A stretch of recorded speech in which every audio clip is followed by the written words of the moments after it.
Welcome back to the channel where I talk to the people behind Australia's franchises, asking them the real questions as to what makes their franchises tick and why you should consider buying into their network. Less sales talk and more real info that gets under the covers of franchise ownership.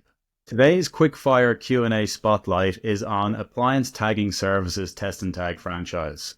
If you want to see you're a good fit for Appliance Tagging Services, take our assessment in the link in the description, or if you simply want more information about the brand, head over to hatch.com, look up Appliance Tagging Services and inquire directly to receive their franchise information pack.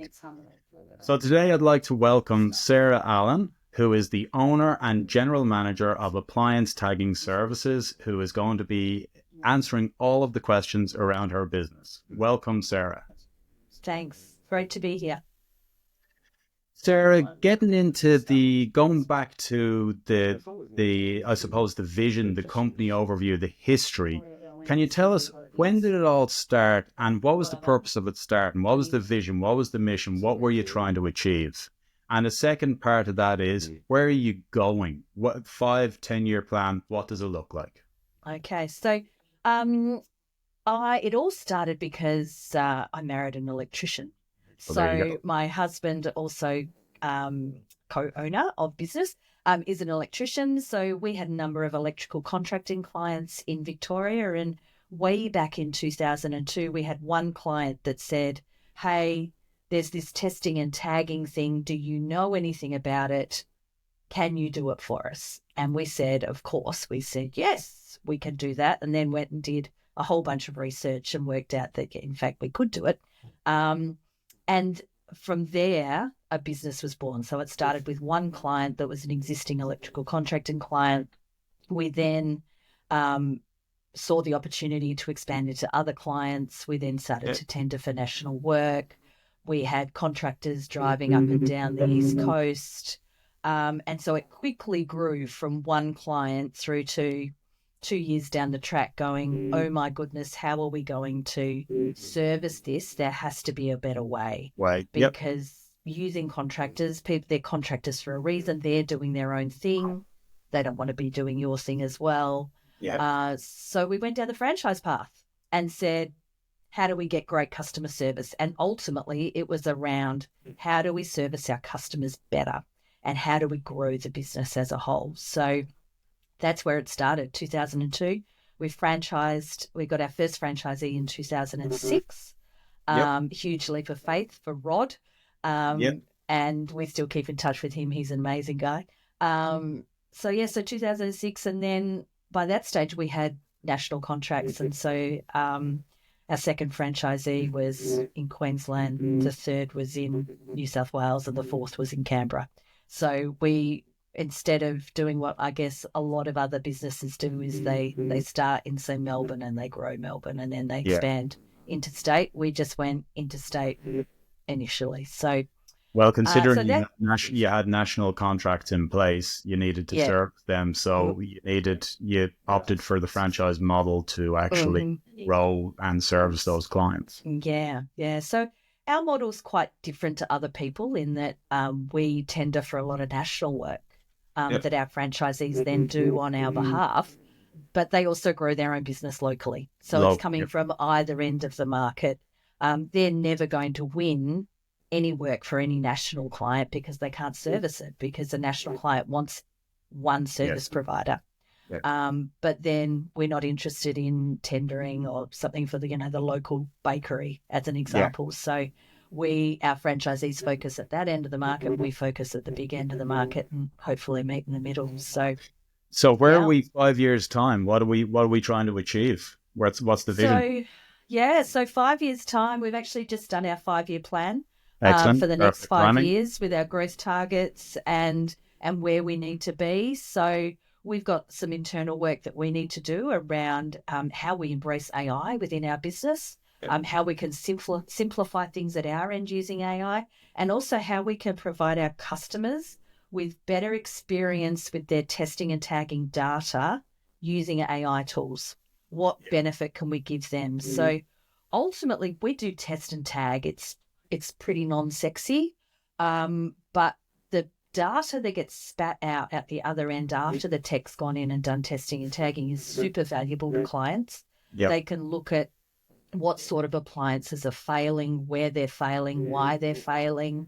They can do great analysis on how often they're rolling over their IT or their fans or lamps or whatever. So how do we add value to the customer in something that's a fairly bland service? So how we can set ourselves apart from our competitors. So that's I guess where we're going for the next 5 years, and we think that there's huge revenue gains and huge opportunities for our franchisees to jump in on that.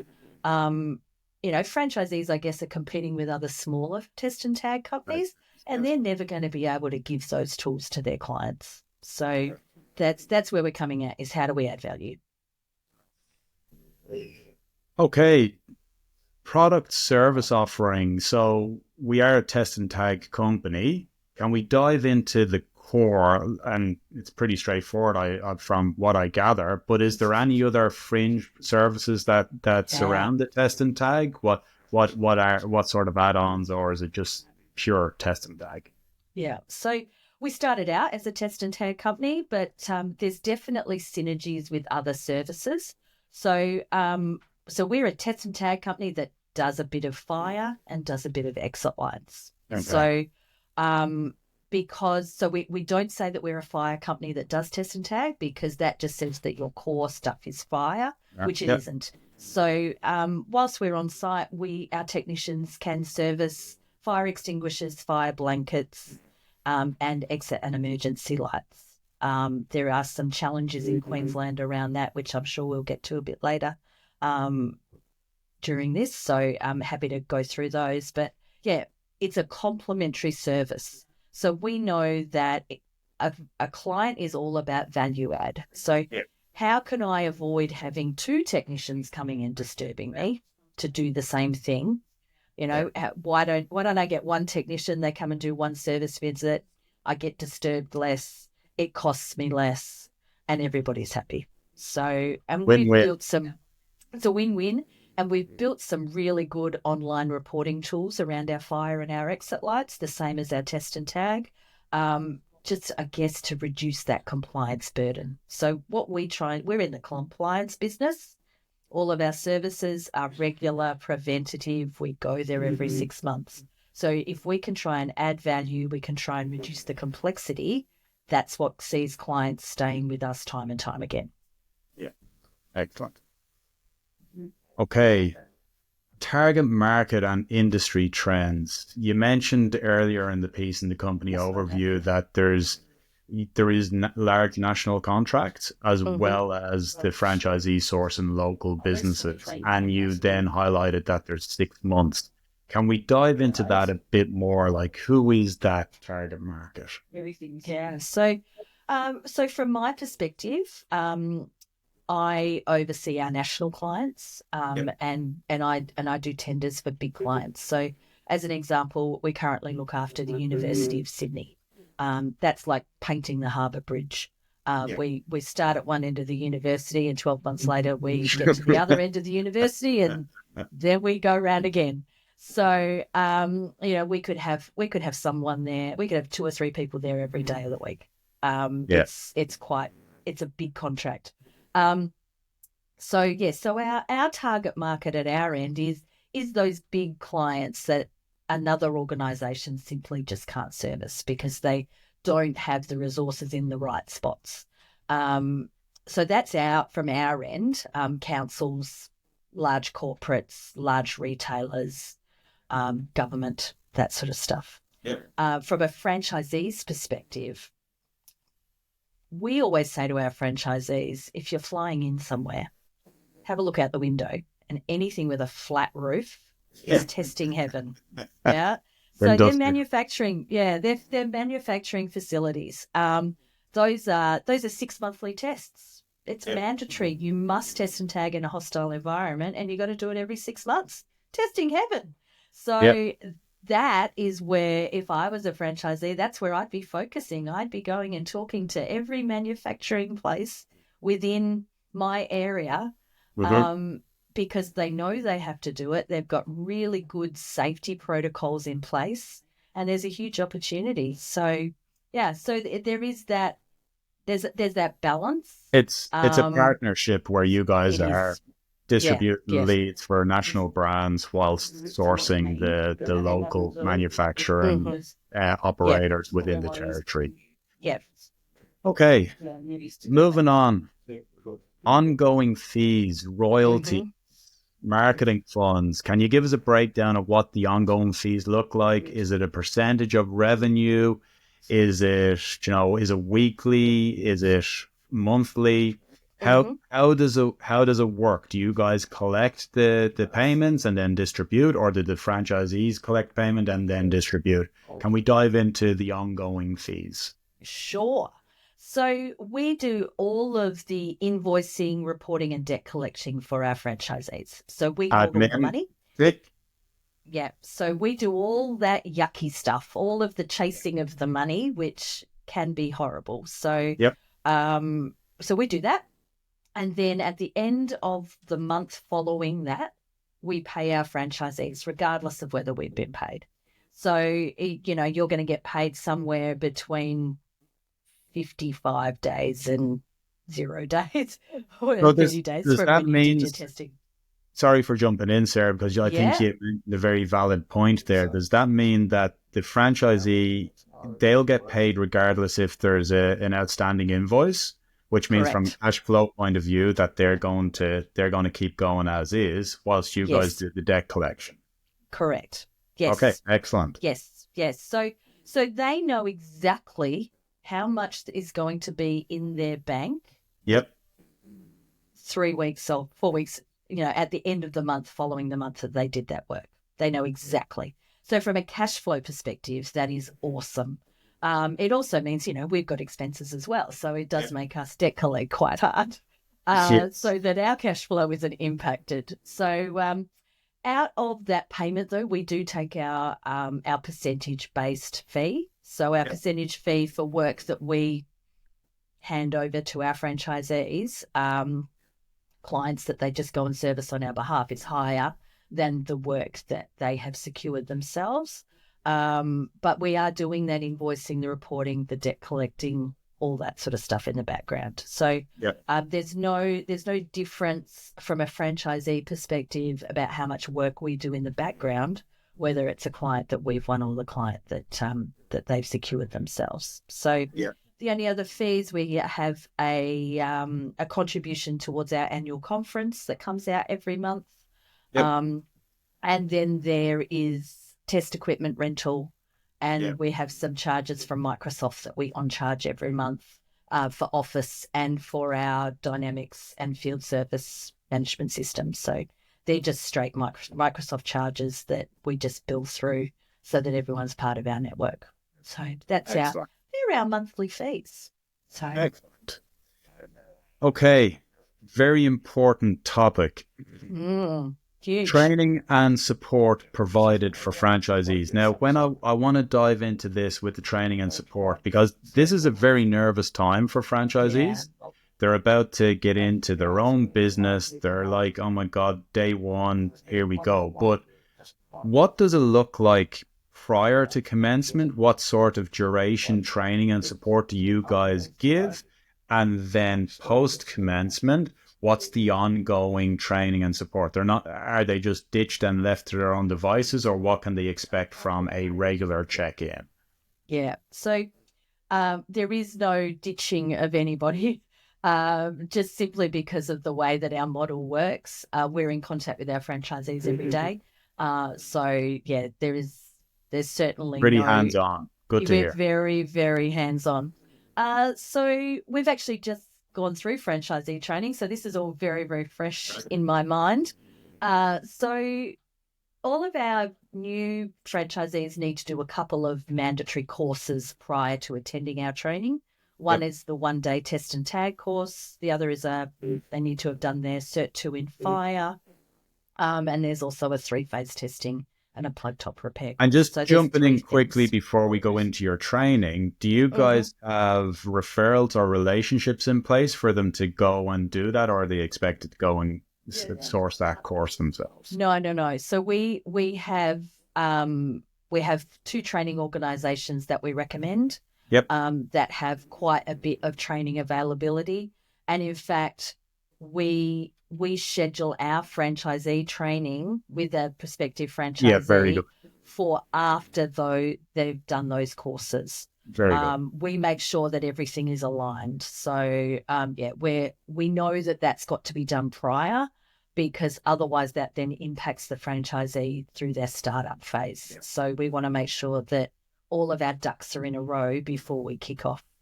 So they've completed the course. Now how long is training before they actually get to do their first job? And then, so they've completed their courses. We actually get them to do a module of our training prior to actually coming to training.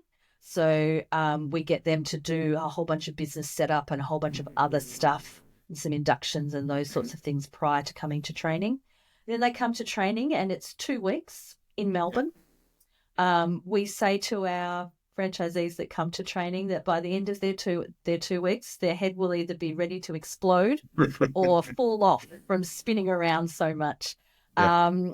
It's a really comprehensive 2 weeks. Within that 2 weeks, though, we get them out in the field with existing franchisees for at least 2 days. So practical experience as well. Practical experience. So we get them hands-on in our office doing the testing, but then we get them hands-on in the field with existing franchisees. So that's hugely valuable, because then a prospective franchisee can see, well, I know I'm here, but in 2 years' time or 3 years' time, I might be here.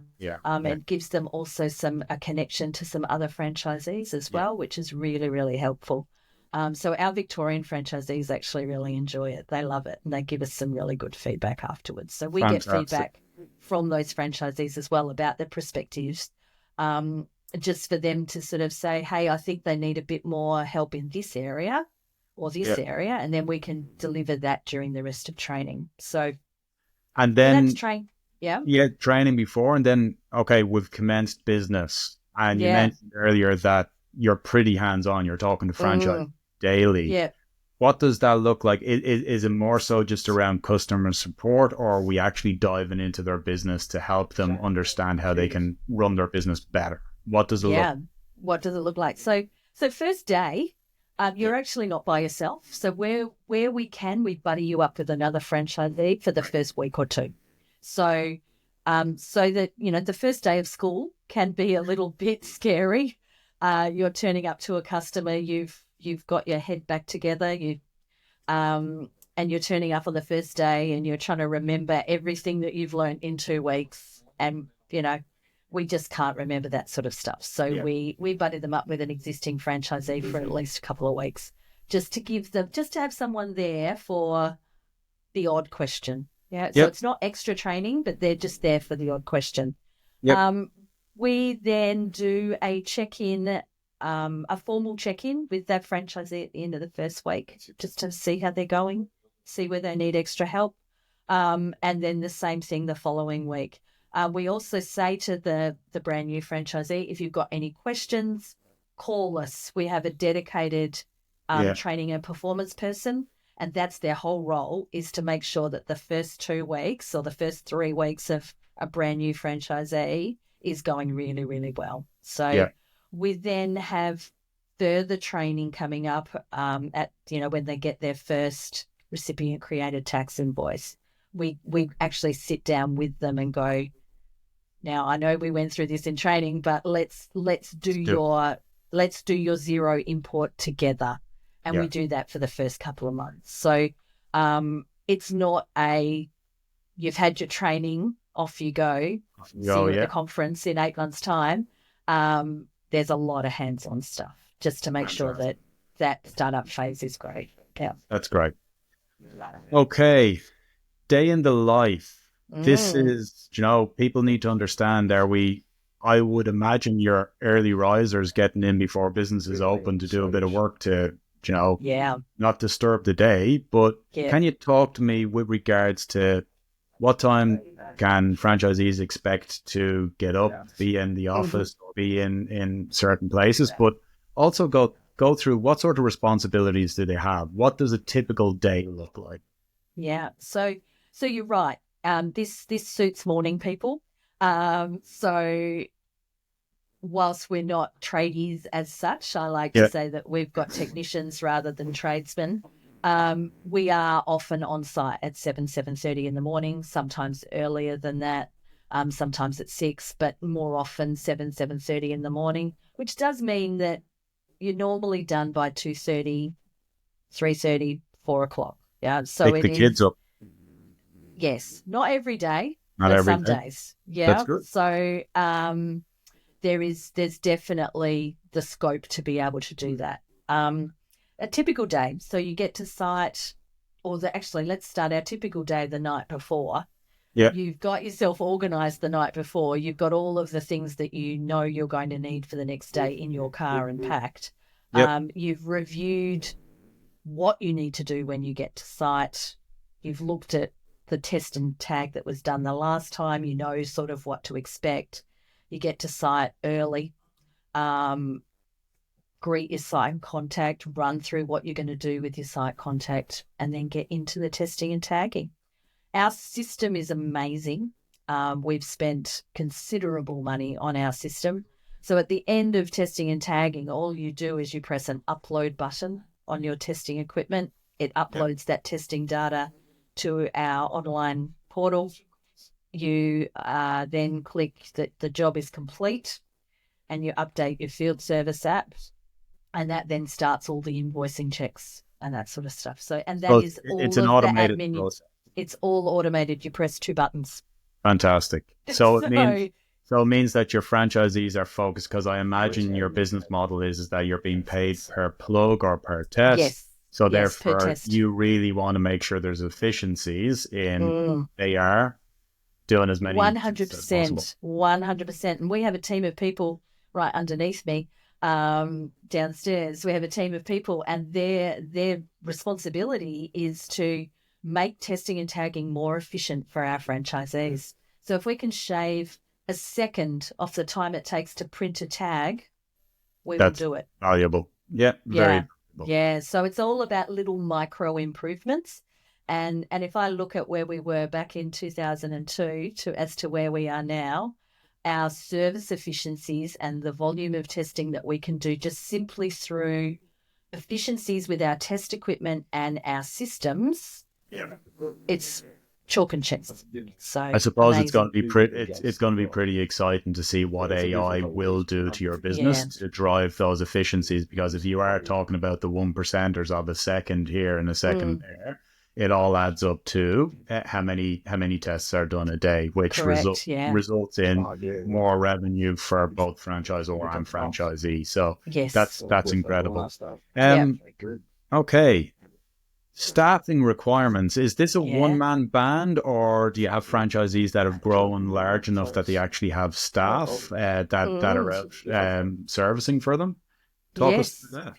Yeah, so most of our franchisees are a one-man band, but we do have some that have put on staff, and it's been hugely beneficial. I can't tell you how beneficial it is, and I when I see a franchisee that's at that point where they're at that point where they're busy enough just for them, and I say to them, what happens when you get a new client? Where are you going to fit that in your year?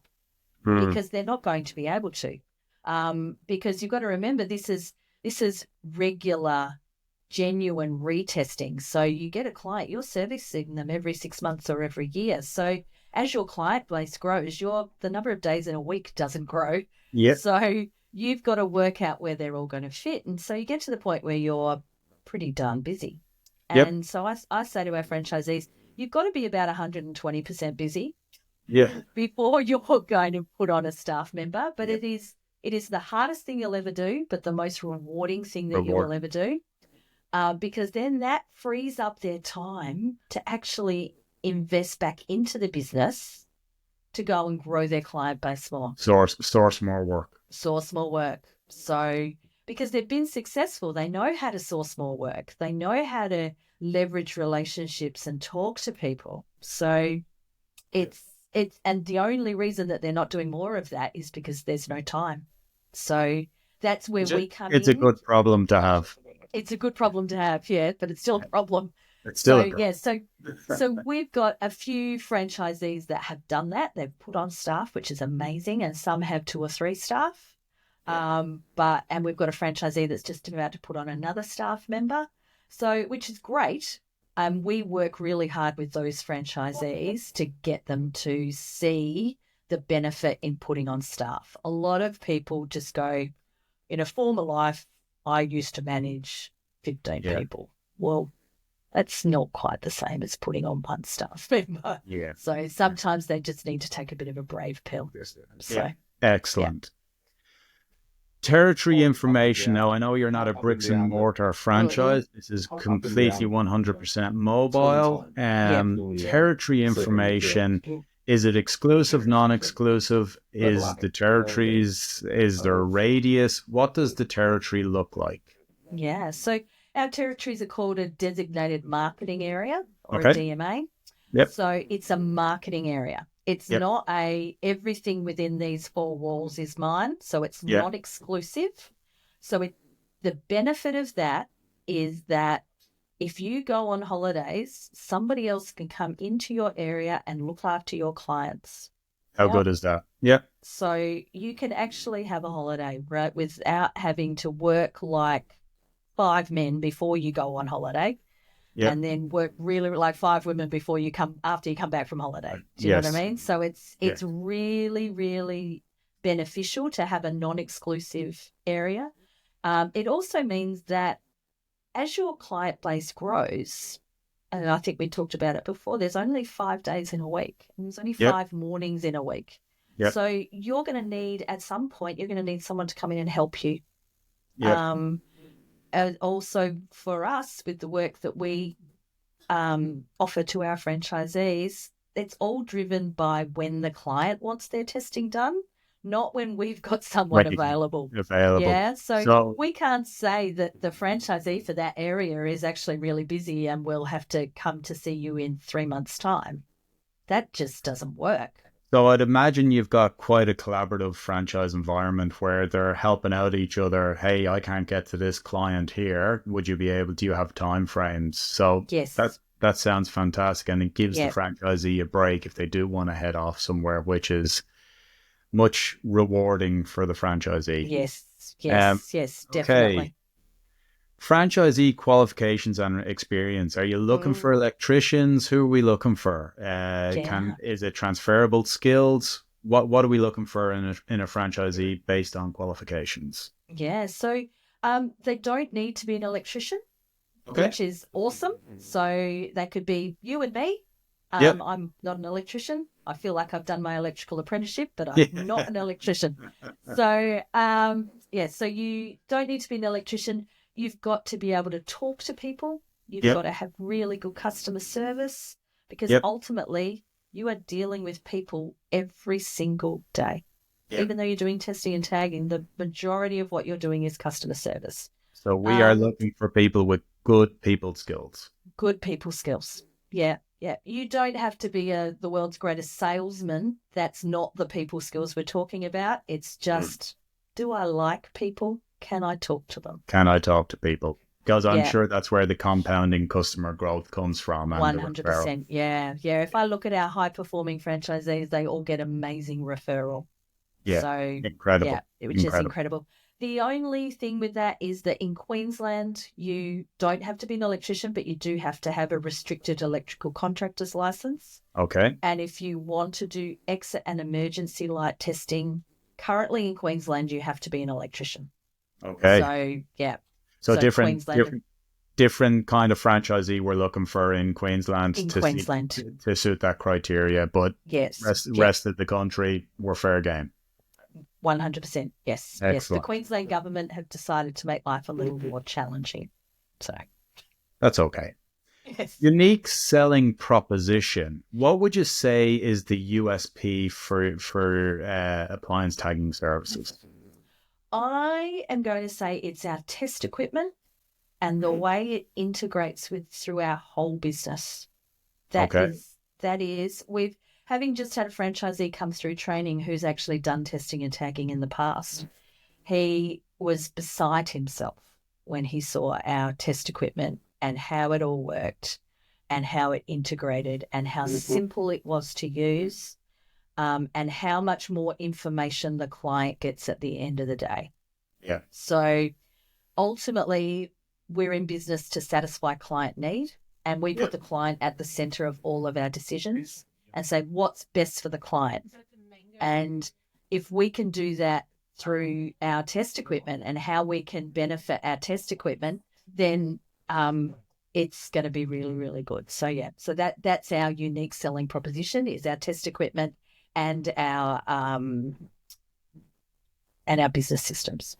That's fantastic. Yeah. That everybody likes good systems. At the Yeah. end of the day, you just want them out there testing and all of that. Yeah. Challenges and potential risks for franchisees. What do you see could be some headwinds for franchisees? Have you experienced them in the past? What can go wrong? There's a couple of things that can go wrong. Do they go wrong often? Not. We have systems around the testing and tagging of fridges and freezers, as an example. Okay. Yeah. Where there's a system that there's a pop-up and there's sign-offs and all this sort of stuff to say, have you plugged it back in? If you don't, if you don't plug it back in and it's full of $100,000 worth of chemistry experiments, well, or even that's food. a challenge. Or food. There's nothing like a annoyed canteen lady in a school when her paddle pops are frozen So defrosted. Attention to detail and good diligence is required. It's really, really important. So as I mentioned in the qualifications with Queensland, the Queensland government changed things on us and said, no, now you have to be an electrician to do exit and emergency lighting. And existing people that held that license were fine. They didn't need to be electricians, but anybody new from this point in time. So people were grandfathered into it. So there is that always, I guess, that possibility that government may change a regulation and intervene and change the playing field. Do I think it's going to happen? No. There's the decision that the Queensland government made to change things in Queensland has had wide-reaching effects across the entire trade. There's just simply not enough tradespeople in Queensland, and then they've just added more into what they need to do. So it's a huge problem. So yeah. So I'm just looking here. Last but not least, great session so far. I always like to finish on a high. Yeah. Testimonials or success stories. Is there anything that, and it doesn't necessarily have to be a franchisee, be an achievement within the organization or some milestone that was gained, or it could be a franchisee that you mentioned earlier has grown to such an extent that they're employing people. What have you witnessed so far? So I often look at the fourth ever franchisee we put on. They're still with us. So Excellent. they started with us in 2007. They are still with us. That's an incredible tenure. They are our highest performing sole operator franchisees, and they are consistently Franchisee of the Year, and they're looking to retire because Ken is now 70 and he's still our highest performing franchisee. Holy. Looking to retire at 70. He's looking to retire at 70, and that involves selling their business, and it's like they're trying to send their child off into the world by themselves. It's that separation piece, but I suppose it speaks testament to what has been, I suppose, a very collaborative relationship between yourself since 2007 that it's afforded them the life to have now. Yeah. that it's very hard to, pass the buck. At the end of the day, Mm. it's business that goes. Yeah. Yeah. Well, And yeah, they're amazing. They are an inspiration to us all. And so, yeah, we love them. They're awesome. well, that's it. We're finished with the quick fire Q&A. Woohoo! Thank you very much for your time. No worries. And once again, if you do want to see, if you're watching this and you want to see if you're a good fit for appliance tagging services, make sure to take our assessment via the link in the description. Or if you want more information about this franchise, head over to hatch.com, take a look at appliance services, tagging services, and inquire to receive their information pack. Sarah Allen, thank you very much for your time today. It was a pleasure Thank having you you. on board. It's been great. Thank you very much.